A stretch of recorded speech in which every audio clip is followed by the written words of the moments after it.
it's easy, right? Yeah. So those are the few things I wanted to add when it comes to assessing documentary evidence. There are general rules. Documents are more convincing. Contemporaneous documents are more convincing. I like photographs. Okay, maybe nowadays with AI deepfakes, you can actually fake a photograph, but actually a picture paints 1,000 words. If you're talking about defects, the monthly reports will show a whole list of those photographs, and those are the things that drawings don't lie, right? The only difficulty is when it comes, I think design defects will be expert evidence. But yeah, so documentary evidence, to me, is the gold standard. It is very important. The only question is the weight. Sometimes there are cultural differences. Sometimes there's unequal bargaining position. Sorry. Yeah, back to you, Thaw. My 2 cents worth. Oiman, you brought up these issues of AI, and I think this is an area of practice where deepfake can look so real that we might not be able to distinguish it. And very often, a desperate litigant will do desperate matters. So we got to be very careful now, unless we have collaborative evidence. Pictures doesn't paint 1,000 words now. It can paint a word that completely takes us off tangent. Now, I have two experiences that I like to share, which I thought would help to highlight why a contemporaneous document is so crucial. And that is the best evidence that any lawyers preparing for arbitration should strive for. And here, I have to decide whether the employer project manager has interfered in the management of the subcontract to the extent that it caused delay to the project. And here there was an application, there was a submissions for me to declare the contract time is at large. In other words, the project manager has interfered in the administration, and this interference has caused delay, and it amounts to act of prevention. And if there's no provision in the contract to grant extension of time, then the contract will be declared time at large. And it's very crucial because this liquidated damage rights on this, as everybody would know. Now, here I have submission from the party, and the party that alleged there is interference produce WhatsApp communication between the project manager and their site personnel, which to me, I don't think it can be anything more contemporaneous than WhatsApp messages that were sent at the instant where the event happened. And the project manager threatened the subcontractor's supervisor that he doesn't follow what he is doing. In other words, employ his preferred subcontractor to do the work, he will terminate the contract. And eventually, the contract was terminated. So I have to decide whether these allegations of act of prevention is valid. There is a very high bar for the claiming party to discharge, because the consequences of declaring a contract time at large is very severe. The employer loses his right for LAD, and the contractor is only required to complete the work in reasonable time. To me, that particular instance where the word stated very clearly in the WhatsApp message shows to me that there was indeed an interference by the project manager of the employer. And as a result, I have no other choice but to declare the contract time at large, with huge consequence to the employer. The second instance where I have to use document, also about interference, where the project manager of the employer wrote an email to the architect and told the architect in no uncertain term, no more extension of time for the contractor. And the word is clear enough to me that this is indeed an extension and is an interference. Whether that will amount to act of prevention, and that I am obliged to declare that the contract time at large. Maybe not in this case, because there is a provision for extension of time. So if there is a provision for extension of time, then the contract need not be declared time at large, even though there is an act of prevention. Now, this will lead me to the second part. Nahendra, do you have any other thing to say about these issues before we move to the second one? Yeah, I just following up from what you mentioned, Thaw, I accept completely that in your particular circumstances, those two pieces of evidence that you relied on insofar as extension of time and interference and prevention were concerned were very relevant. But I have come across situations where evidence is tendered, and I have had to find that it is not relevant to the issue because it was tendered more for prejudicial purposes rather than for probative value. So the circumstance I have in mind is a case in which the architect was accused of not properly addressing his mind to various instructions and various requests from the contractor for variation works and so forth. And what was tendered, however, was a whole series of hostile exchanges between the architect and this contractor. But those were in relation to something that had nothing to do with the actual issues in dispute. So it is obvious that the contractor and architect didn't get on with each other. It is obvious that they had some hostility to each other in respect of other matters, but I could not draw the link between that level of hostility and the conduct of the contract. So, for example, you can have situations where people get angry with each other on the project and don't like each other and send all kinds of nasty emails and WhatsApp to each other. But if they are tendered for prejudicial value, just to show that there is ill will, but there is nothing to attach that ill will to a specific act of conduct which impacts on a specific issue, then it can sometimes be purely prejudicial and of no probative value. So I just wanted to say that on the other hand, there's another way. There are some other reasons why people throw in hostile letters for purely prejudicial effect. Nahendra, I think what you have described just now is quite similar to my second example, where the project manager told the architect not to issue and not to grant any more extension of time to the contractor. But in that case, the extension of time clause in the contract is still valid, and it will be unlikely that the time will be declared at large.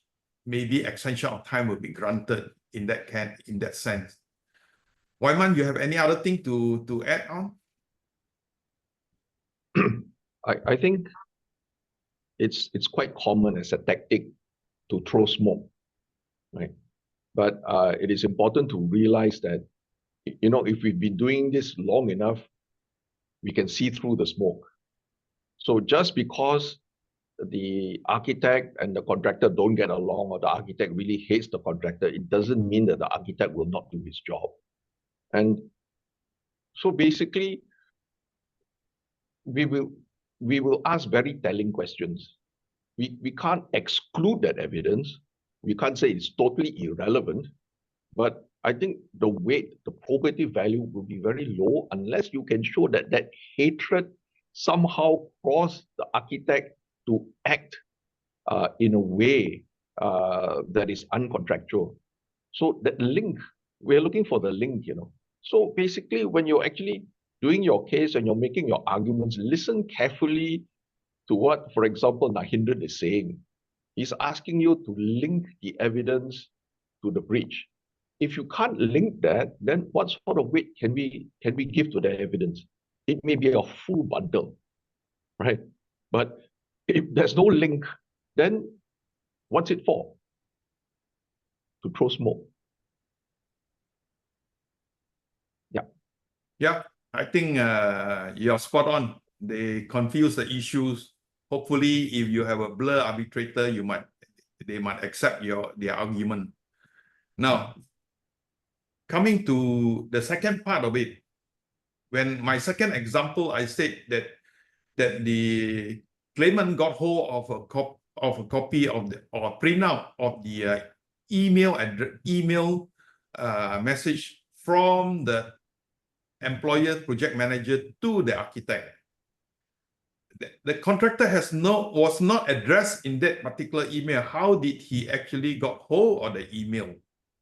And this is where we are going to address in this second section on discovery of document. I think it's a very important part, and in big projects or dispute, invariably this particular section will take up a lot of time, and the tribunal will have to decide whether to order the document to be disclosed or to deny the document the application of the claiming party. Now, Waiman, do you want to start on these discussions? Yeah. What Okay. are the tests the tribunal will have to take, before they decide on whether to order the discovery of certain document? Okay. I think it is very important to lay the ground rules at the very start.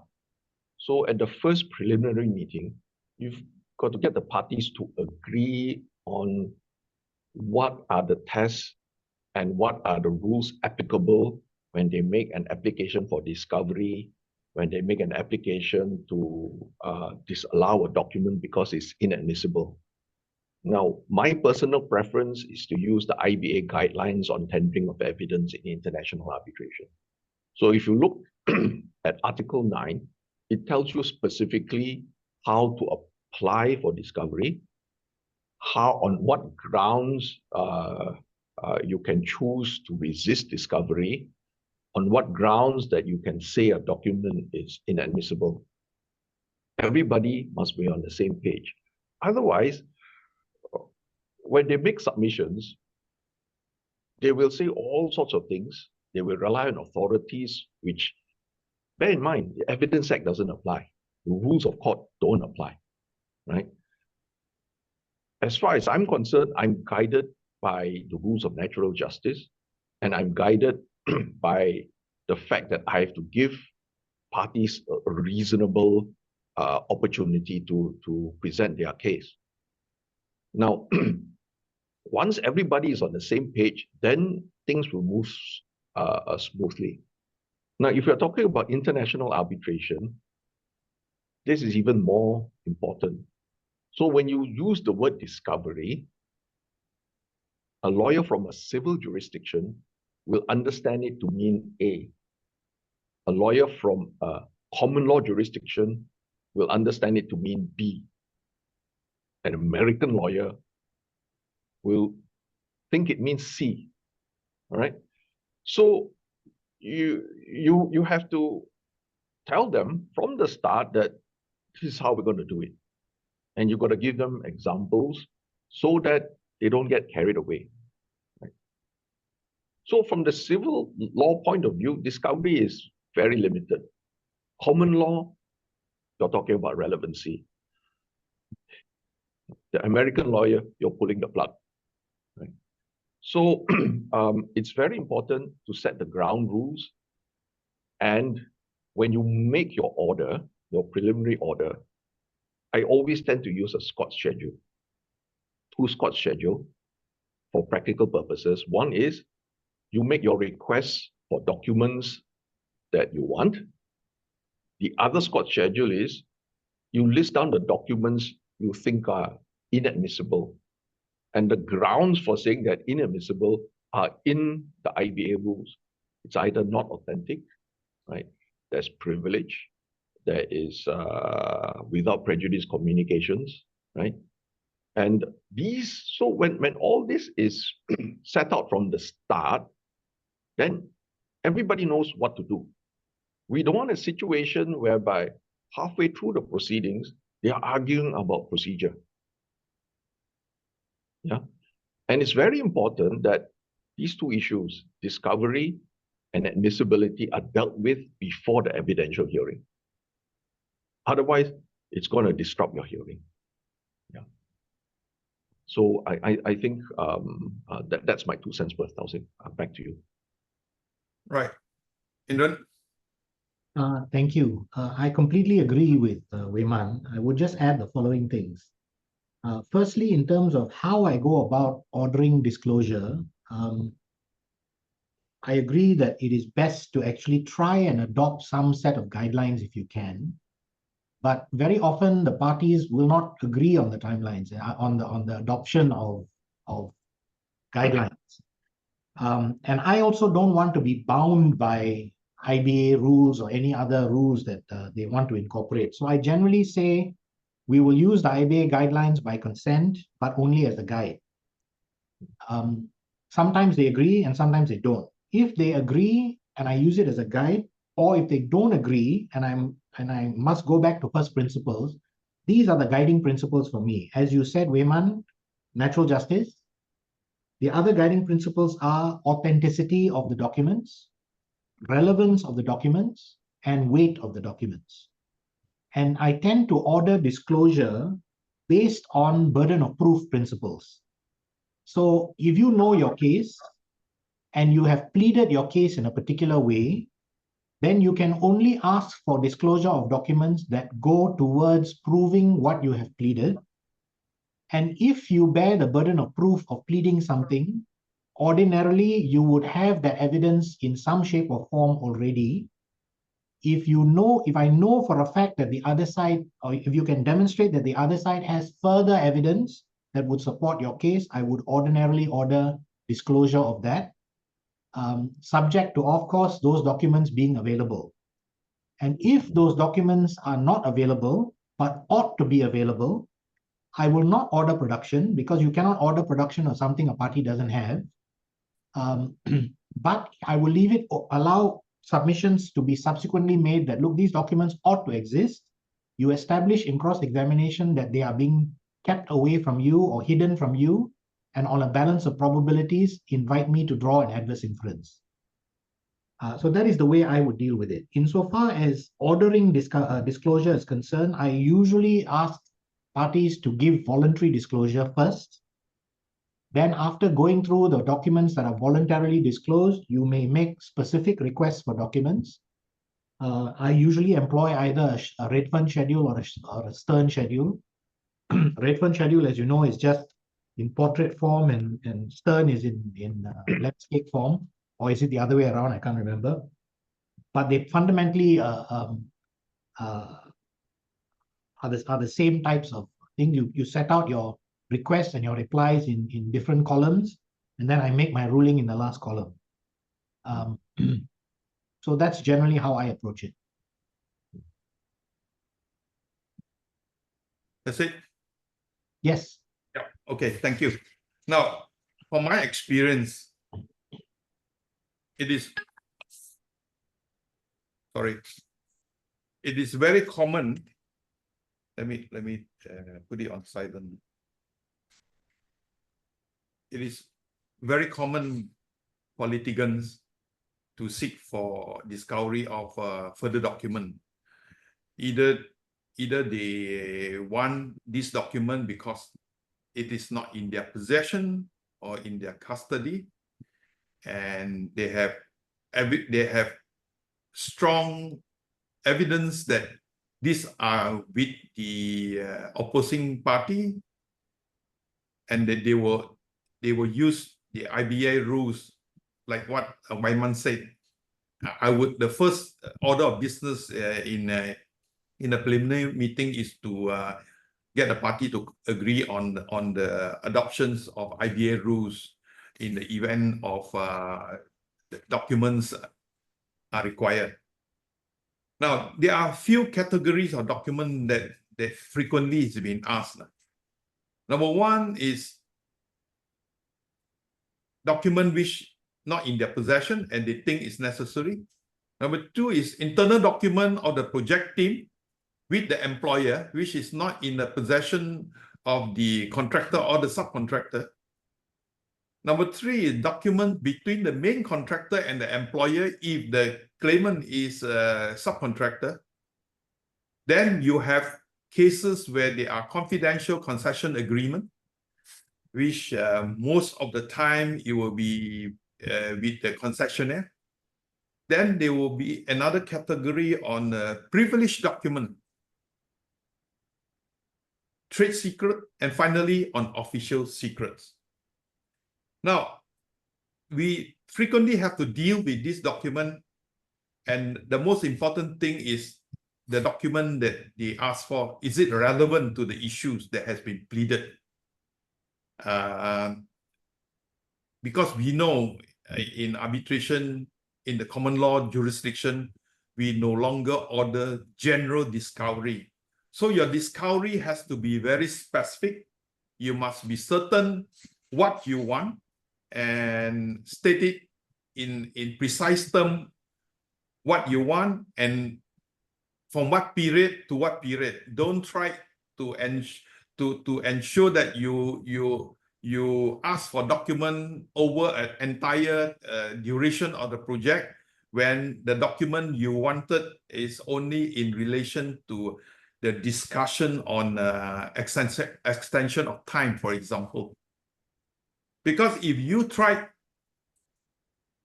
to frame your request as broad as possible,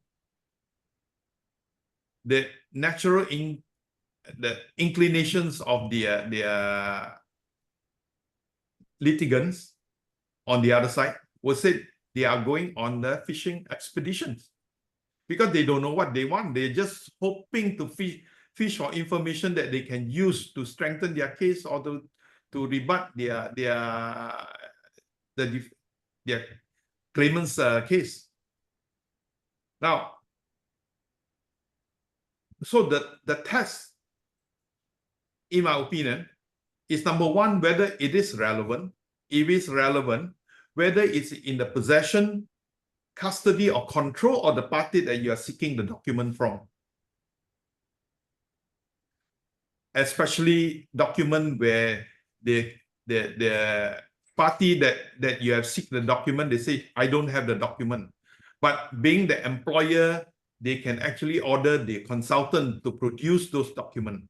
So they have control over their consultant. Then another important thing is those documents where they seek to disclose, is it proportional to what the issue at hand? You don't want to discover 100,000 email for something which is totally minuscule in as far as claim is concerned.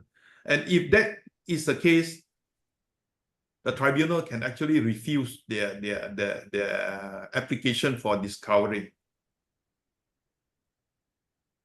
Now, what, Narendran, in the decisions to decide whether to order discovery or not to order disclosure, what are the key areas that you would focus on? The key area would be, as I mentioned earlier, relevance and weight, and more importantly, burden of proof. What I mean by that is this. When I find in many of the arbitrations where I sit, parties will ask for documents which the other side bears the burden of proving. For example, they will ask for documents to prove the other side's damage. And I always ask myself, why are you doing this? Asking for documents to help the other side prove their case. And their response, I mean, I understand from the response, I never put it to them in this way, but I understand from the way they argue their case that they are trying to disprove the opponent's case. But you don't have to disprove a case until he proves it to begin with. So if he doesn't disclose the documents to prove what he owes the burden of proving, your position should be, you have failed to prove your case. You've not produced these documents to support what you say, and I am not going to ask for it. I'm not going to help you to prove your case.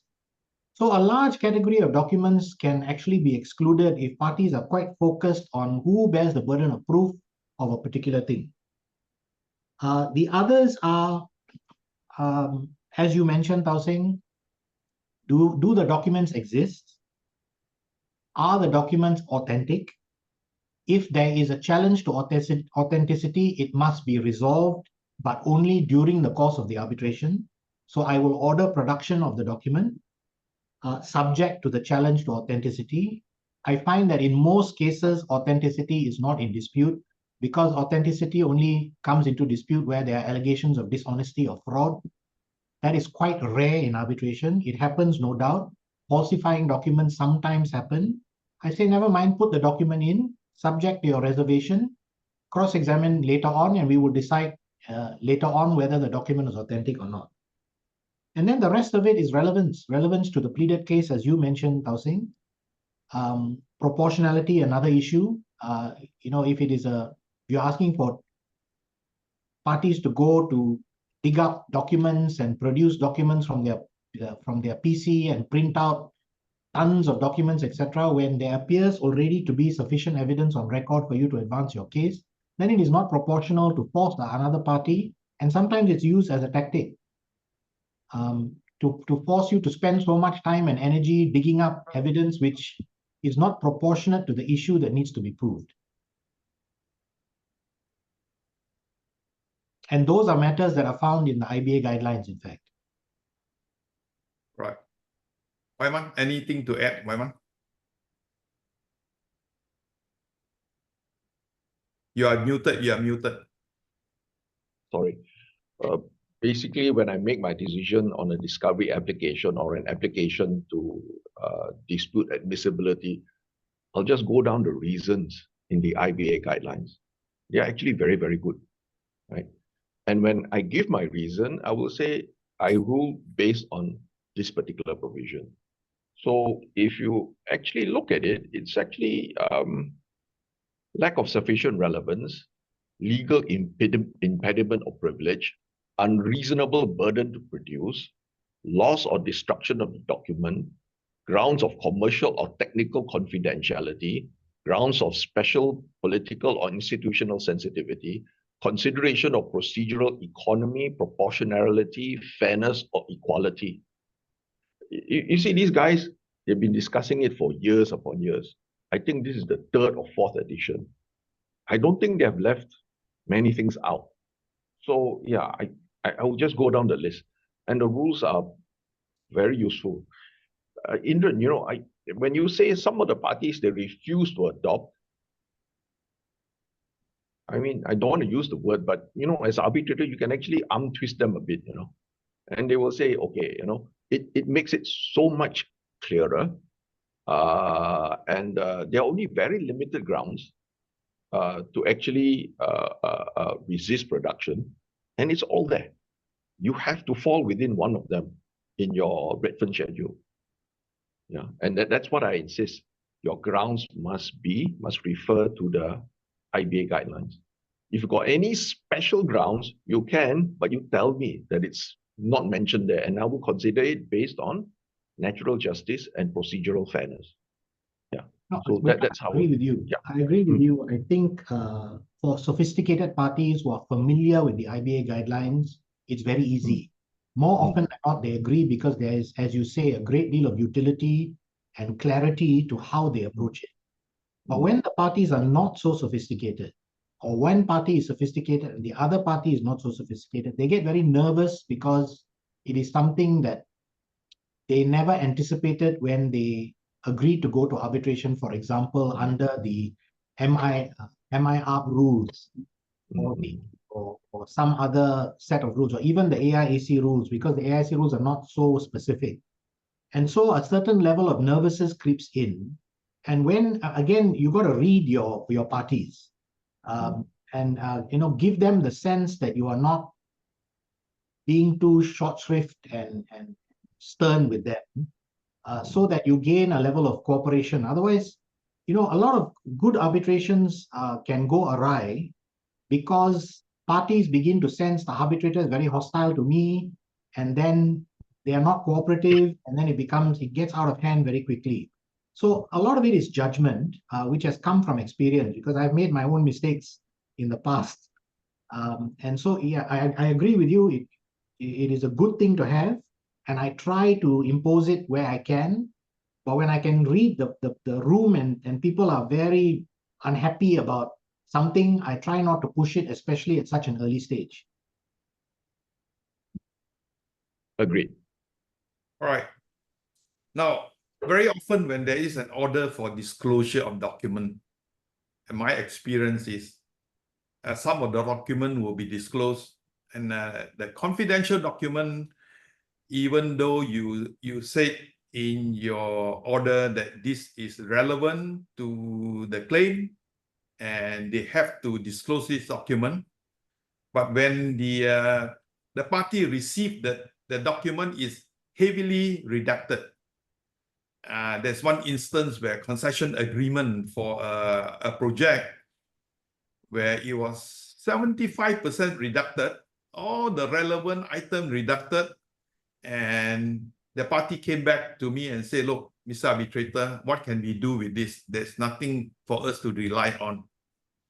Under such circumstances, Waiman, what would you do to remedy this behavior of the disclosing party?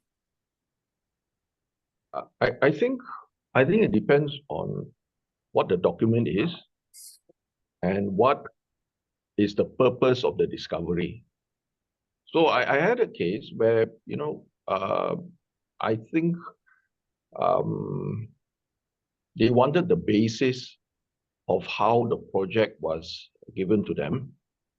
And the document was 99% redacted, because what is relevant is only in one of the clauses, right? So they left the name of the parties, the date of the contract, and that clause, which actually answered the discovery. Then the problem is, the party will say, look, the other clauses are relevant as well, right? And I think in that case, the IBA rules applied. The parties agreed to adopt that, and there's some level of confidentiality and some level of leeway that I will allow.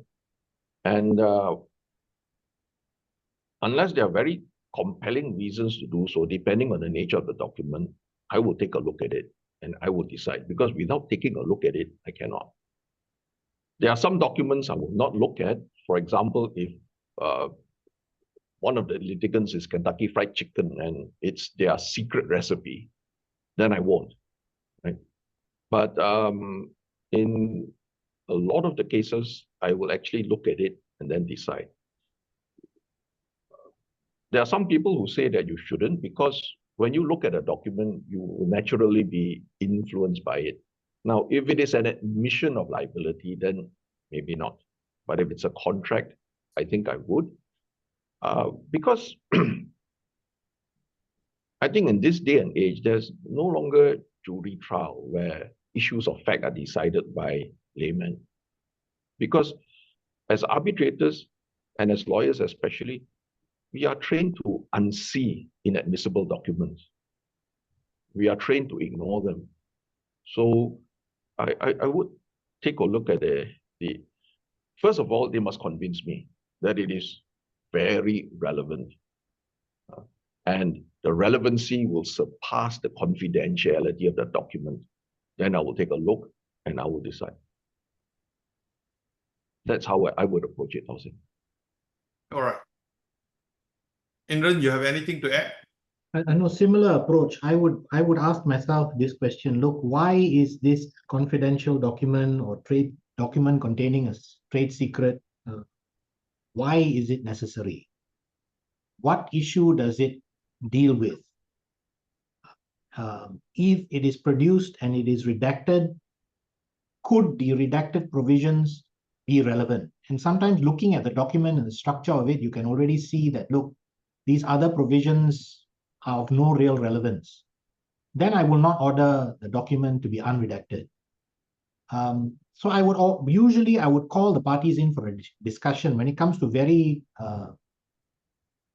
sensitive matters, or when it comes to matters which are not neither here nor there, not very clear. I would call the parties in for a discussion. I would go through it and I would do exactly what Wayman said. When I cannot really work it out, I will say, why don't you show me the document confidentially? I will keep it confidential, and I will determine after I look at it whether it needs to be unredacted or not. And I have never had a difficulty with parties acceding to that. And as Wayman says, very easy to, I have never found it any challenge to unsee a document.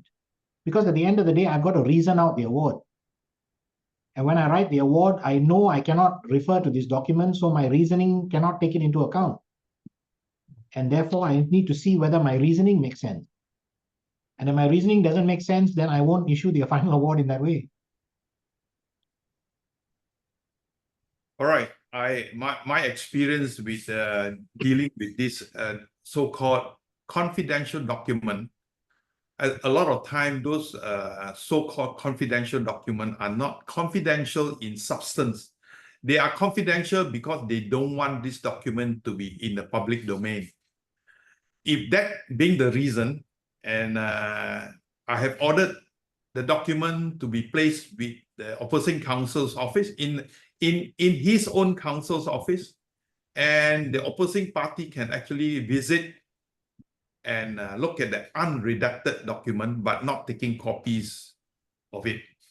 And a lot of time this works well because they feel that unless they allow this unredacted version to be viewed by the claimant, the risk of not giving them the document when it has been ordered by the tribunal is equally treacherous for them, because they can then ask the tribunal to draw adverse inference.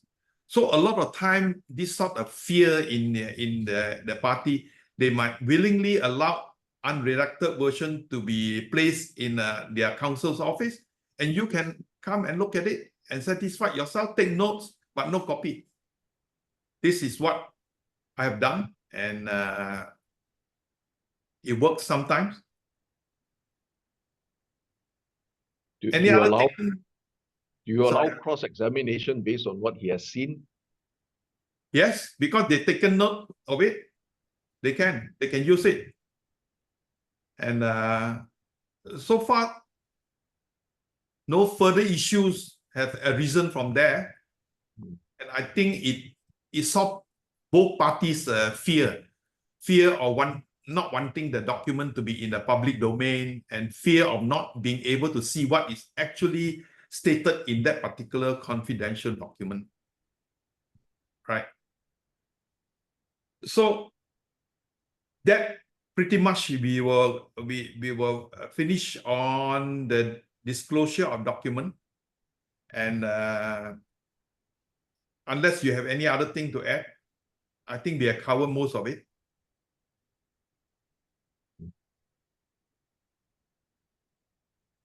None? Nothing from me. Nothing. Okay. Then we come to the third section of our discussion, which is pretty light in a sense, is how to prepare documents for submissions to the tribunal. And here, I would like to distinguish between domestic arbitration and international arbitration. In as far as domestic arbitration is concerned, they will be more flexible.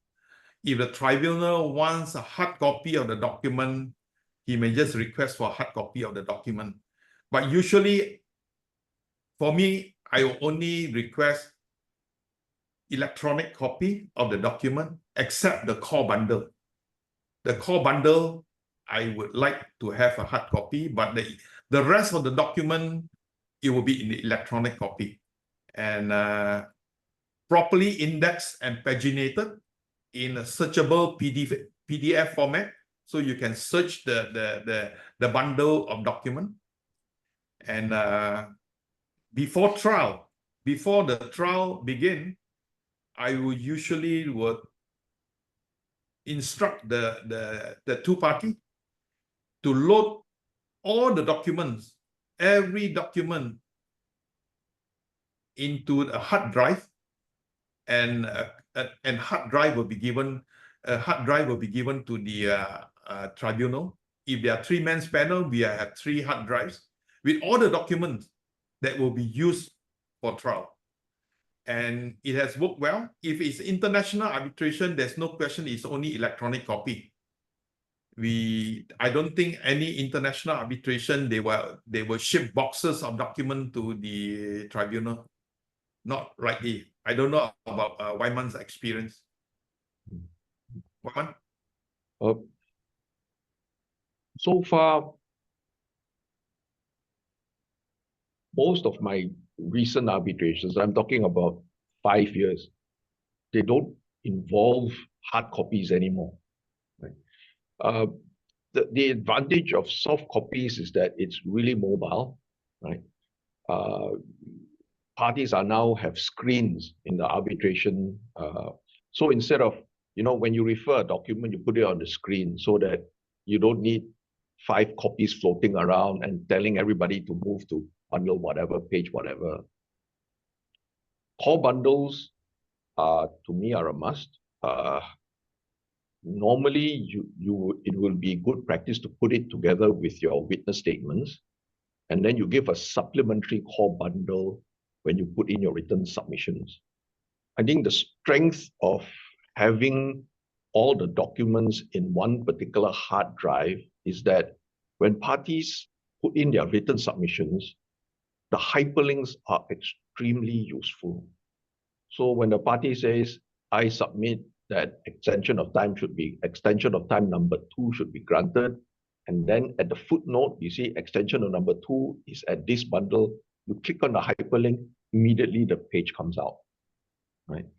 The second thing is, if you look at the application, and this is why they disputed, see letter dated so and so, you click on the hyperlink, it comes out.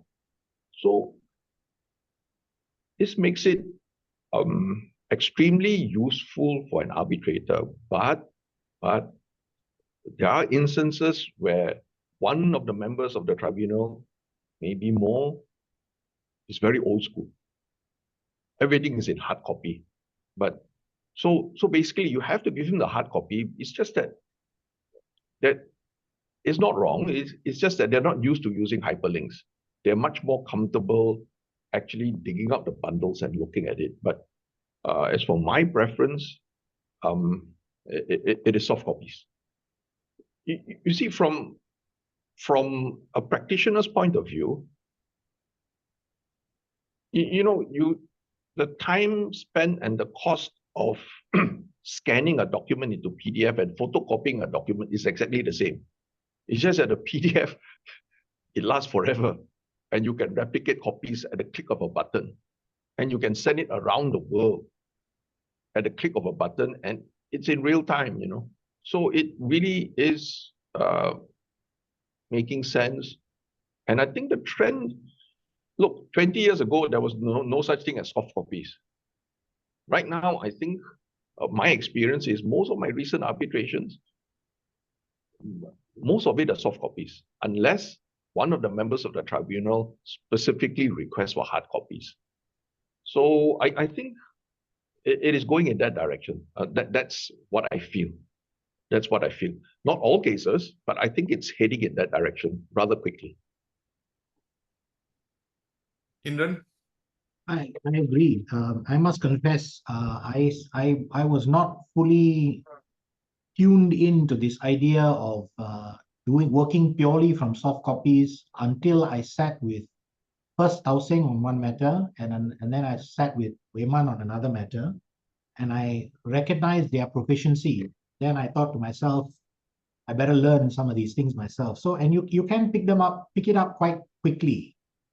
Of course, there are some times when you prefer having the hard copies, and I find that is usually with the contract, when you have to flick between various different clauses, etc., and you want to draw linkages and all that. It's quite easy to do it if you have it in hard copy, but then just print off what you need and create your own core bundle if you need to, or instruct the parties to put it into a core bundle so that it's there for easy reference. But the one point I wanted to make is that I'm sure Thaw and Wei Man will agree with me. In all the arbitrations in which you have sat, at the end of the day, when you're writing your award, what percentage of the actual documents that have been presented to you are necessary? I have found that in most cases, less than 50% of the documents are even referred to in the submissions. Less than 50% of this huge pile of documents is even referred to in the witness statements. They are referred to in broad sense, but when it comes to actually structuring their case, all these documents are forgotten because they are of such little probative value, or they are there to just, because they happen to be part of the story, they're just thrown in because the lawyers don't think about it early enough to decide that these documents are really not relevant and I'm not going to use them. So I would urge parties, please, it saves you a lot of headache, it saves you a lot of trouble, it saves the arbitrators a lot of headache and trouble. Go through your documents more carefully. So when I give directions, ordinarily people will say, I want 2 months to file my claim, I want 2 months to file my defense, and all this. They spend a lot of time on their pleadings. And then they leave a 1 month window to do their disclosure. And because it is done within 1 month, they say, let's just throw everything in and decide later what's relevant. I encourage people to take shorter periods of time to do their pleadings, take a longer period of time so that you can build in time to consult with the other side, cut out all the repetitious documents. If Wei Man is already putting the document in, I don't need to put the same set of documents in. I'm just finishing an arbitration now where 5 bundles on both sides are duplicates. Core bundle, the claimant's bundle 1 to 6 is a complete duplicate of the respondent's bundle 1 to 6. It doesn't make no sense. So I've just taken this one bundle set of documents and thrown it, put it to one side, deleted it from my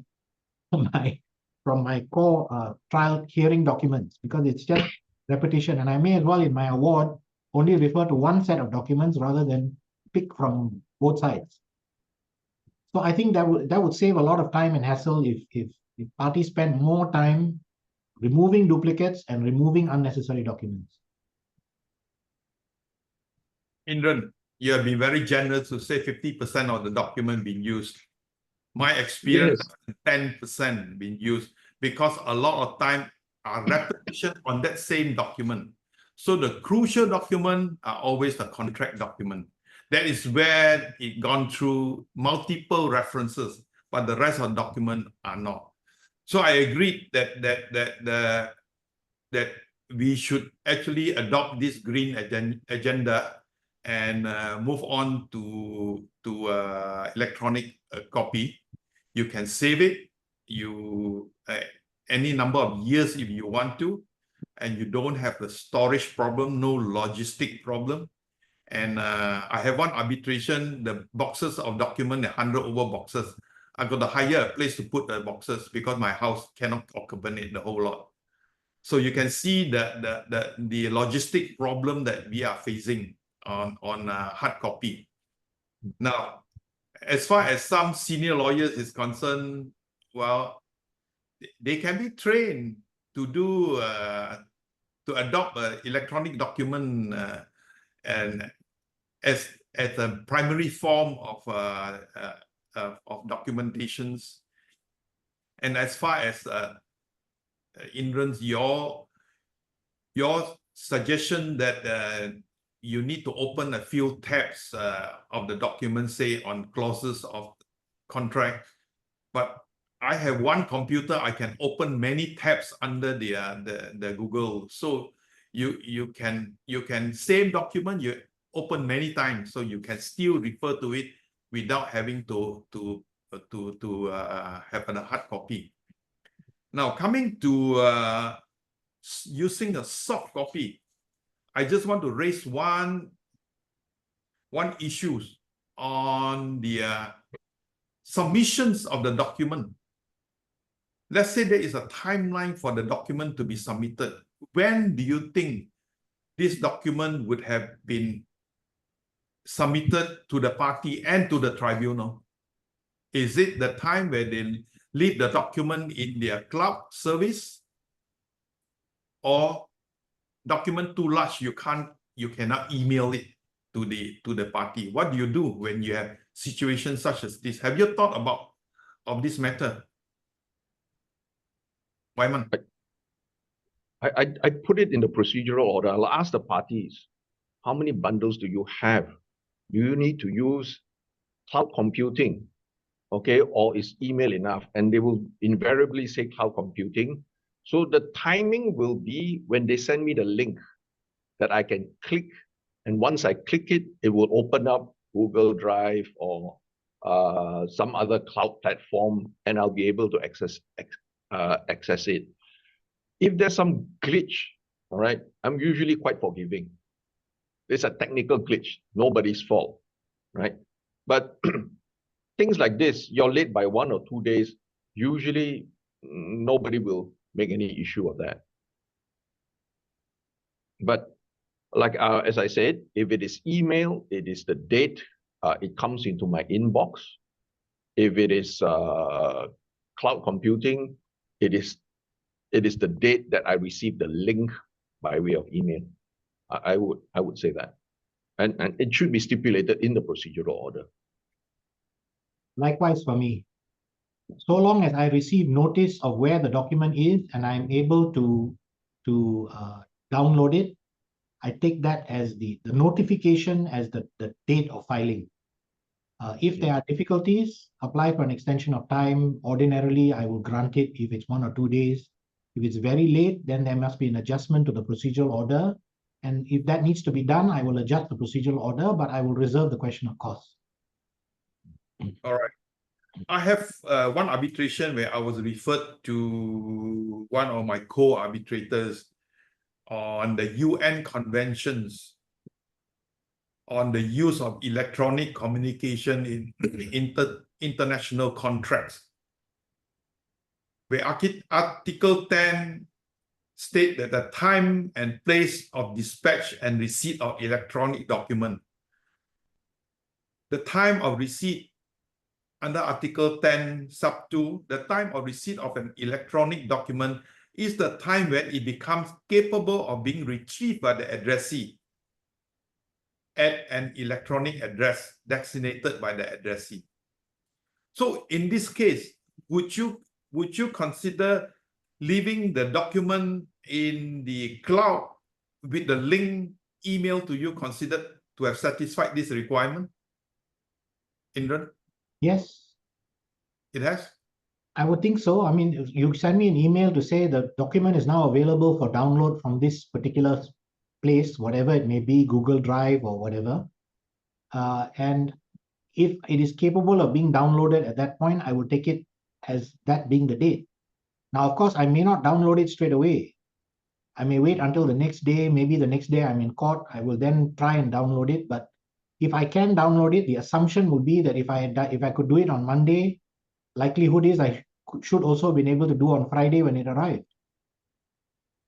And all then right. I wait, and of course it'll be served on the other side. And if there's any objection, the other side will raise it. If there's no objection, then I'll just let it go. Wyman, any different view?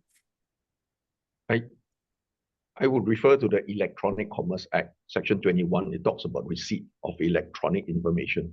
Yeah, what does it say? Let me just read it to you.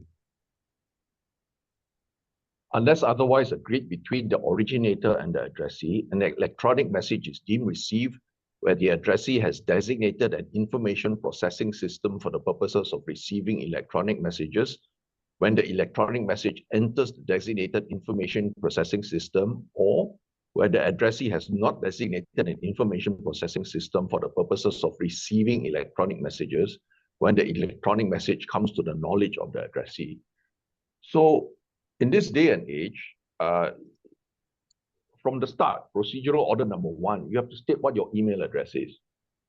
Once the email enters your box with the link, then I cannot use the excuse that, oh, but I didn't see the email, or I was too busy to download it for 2 weeks. So I would say, yeah, it's the date when it enters your inbox. The link enters your inbox. So you agree with Narendran then? Yeah. All right, I agree too. I think that's the end of our roundtable. Sharifah? Sharifah, can you come in?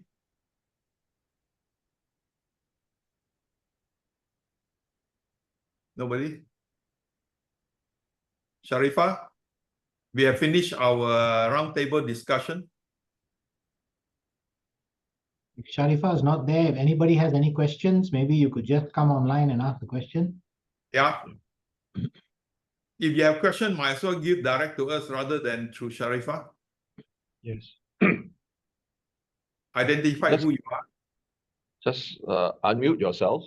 Yeah. And if you're not too shy, you can switch on your video as well.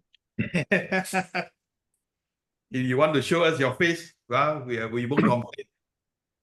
Except for Harbans. Harbans, I won't take any questions from you.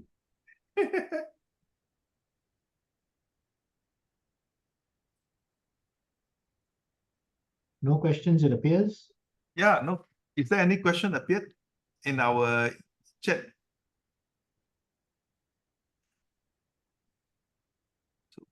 Nothing in the chat box. Yeah, nothing. Yeah, Sharifah is back. Hi, thank you everyone. So far we don't have any questions, but I do have our chairman who'd like to say a few words for the panelists. Let me just, there we go, Tansri is switching on his video now. Thank you. Hi, Yes, guys. Hi, how are you? How are you guys? Thank you very much for doing the BicTok for us. Find it very interesting, especially how you guys are so tech savvy. Yeah. And I myself, of course, like all the soft copy and all that. I think that's the way to go. It's going down, so I think the next 5-10 years, everybody will be doing soft copy, having soft copying. And I'm doing some arbitration, like one of you guys. The hard copy getting so much that I had to stop the lawyers from sending me any more hard copies.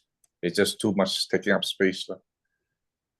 So thank you very much. Very insightful from what you guys discussed. Actually, I'm learning a lot from it because I'm sort of you can still say I'm a newbie in the arbitration scene.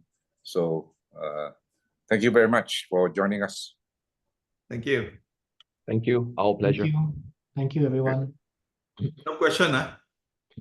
Tansri, you are also a trailblazer in using technology. I heard that you are using AI in sentencing in Sabah. Yeah. That was about 4 years ago. Yeah. But I had a lot of criticism from the bar, saying that the judges becomes robots and all that.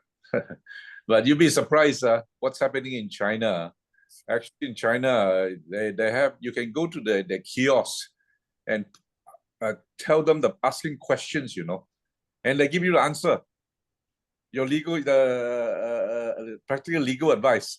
So I don't know. So I think it's one of those things that you can't ignore, but we just have, as lawyers and those in this field, have to embrace it and how to take it on board.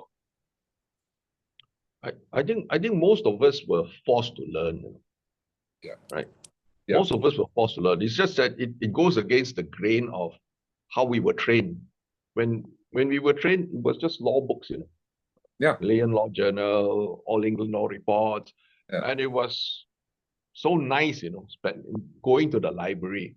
It's just that when the flood of young lawyers came in, and suddenly you realize that there's so many more of them than there are of us. So obviously, we should be changing. Yeah, And it's and once you embrace it, you find it, why didn't I do it years ago, you know? But it's a question of changing the mindset. Yeah, But yeah, it can be done. Yeah, sorry. no, I mean, agree.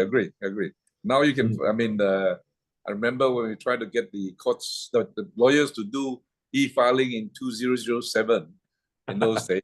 Wow, it's like dragging them, dragging them. Some even told me, I'm not doing it. You can have your e-thing. So now you talk to the same guys, they said, thank God, they don't have to run to the court to file their documents and all that.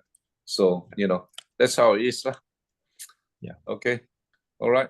You guys do a lot of arbitration. I hope one day I'll catch up with you guys. Okay. Give us a call when you come. Give us a call when you come to KL next. We'll all take you out for lunch. Yes. Thank you very much. I will take you guys to take that offer up. I mean, KL quite often. Good. All right. Thank you. All right. Okay. Thank you, Tan Sri. Good night. Thank you, Tan Sri. All right, Sharifah. Thank you. Sharifah? No question. Thank you, Thaw Seng. Thank you, Wayman. Thank you, Thaw Seng. Thank you. Thank you. Thank you, Sharifah. Thank you, Tan Sri. Thank you, Sharifah. All right. Thank Good you, night. gentlemen. That concludes our BicTok for today. See you for the next one. All right. Thank you. Bye-bye. Bye-bye. Bye, everyone. Thank you. See you, Wayman.